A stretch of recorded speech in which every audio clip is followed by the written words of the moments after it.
بدن سے نہ ہرگز یہ پیر رہے ہوں گے، وطن کے ہوتے ہوئے اپنا بناتے ہوں گے۔ مطالبہ کبھی ہجرت کا ہم سے ہم کرنا، مطالبہ کبھی ہجرت کا ہم سے ہم کرنا، یہی جئیں گے مریں گے یہ دفن ہوں گے۔ محترم حضرات، مجھے اس عظیم الشان محفل میں کچھ عرض کرنے کا موقع ملا۔ یہ میری سعادت اور ایک بخشگی ہے، موضوع بھی بڑا اہم ہے، دلکش اور دلشوق بھی ہے۔ ہندوستان اور ہندوستان کے بائی مسلمانوں کے بارے میں کچھ ایسے خیالات اور نازیبا نظریات کا اظہار کیا جاتا ہے، بلکہ افواہوں اور جھوٹے توطئے گھنٹوں کی ذریعے ایسی غلط فہمیاں اور بدگمانیاں پھیلائی جاتی ہے، اس سے ہندوستانی عوام کے ذہنوں میں خلش، دلوں میں تعصب اور مزاجوں میں شدت پیدا ہوتی جا رہی ہے۔ اس موضوع پر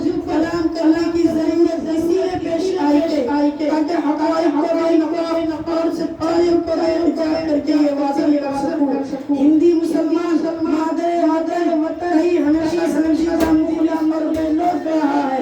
تاریخ کا ہر دور میں گردش ایام کے موڑ پر اپنے وطن عزیز کے لیے لازوال قربانیاں پیش کی ہے، بلکہ اس کے جان و شوکت، اس کے علم کی سربلندی، اس کی تعمیر و تعلق کے لیے وہ نمایاں کارنامے انجام دیے ہیں، جن سے تاریخ ہندی کا ایک صفحہ مسکن و مرقع اور مجلہ ہے۔